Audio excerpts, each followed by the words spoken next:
বড় বোনকে কেউ এইভাবে মারে? বড় বোনকে মারলে কি হয়? বোনকে মারলে কেউ ভালো ভাই হতে পারে না, আর ভালো ভাই হতে না পারলে বোন যখন বড় হবে, ওর যখন বিয়ে হয়ে যাবে, ও শ্বশুর বাড়ি তুমি যাবে না, তখন কি তোমাকে বড় বোন ডিম ভাজি করে খাওয়াবে? বুবু শোন না। কি হলো রে? গ্লাসটা কে ভাঙলো? না না মা, কিছু হয়নি, আমার হাতের লেগে গ্লাসটা পড়ে গিয়েছে।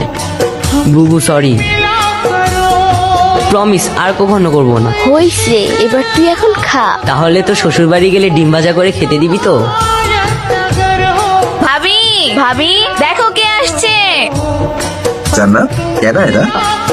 আমার ভাই। তোমার বোন সারাদিন কতবার তোমার নাম নেয়, তুমি জানো না? মান্নাত এটা করতো, মান্নাত ওইটা করতো, মান্নাত এমন, মান্নাত তেমন, কত কথা যে কয়।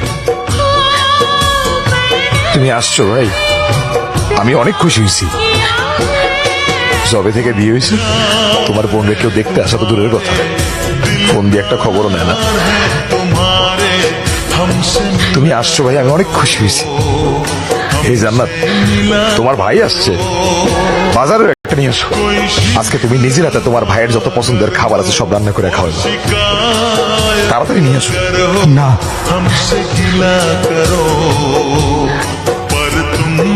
কেন? ও বুঝছি, তুমি মনে হয় আমার কথায় কষ্ট পাইছো। আমি আসলে কিছু চিন্তা করে তোমার কিছু বলি নাই ভাই, মনে কোনো কষ্ট রেখো না। মা বলতো ভালো ভাইরা নাকি বোনের শ্বশুর বাড়ি গেলে বোন ডিম ভাজি দিয়ে ভাত খেতে দেয়। আমি ঢাকা থেকে এই পর্যন্ত আসছি আমি শুধু আমার বোনের হাতে ডিম ভাজি দিয়ে ভাত খেতে। কি বাবু, তুই তোর ভাইকে ডিম ভাজা দিয়ে ভাত দিবি না?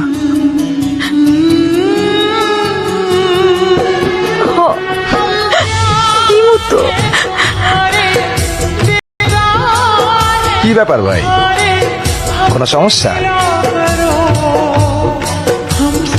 হঠাৎ খাবার বন্ধ করে দিলা? তোমার বোন কি ডিমে লবণ বেশি দিছে? না দুলা ভাই, মাকে গিয়ে যতক্ষণ নেই ডিমের সাথে কথা বলছি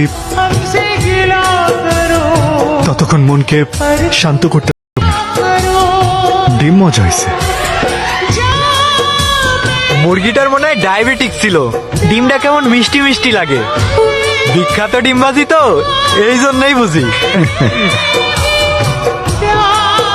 হায় আল্লাহ, আমি মনে হয় ডিমের মধ্যে ভুল করে লবণের পরিবর্তে চিনি দিয়ে ফেলছি। বস, সেই সাপ।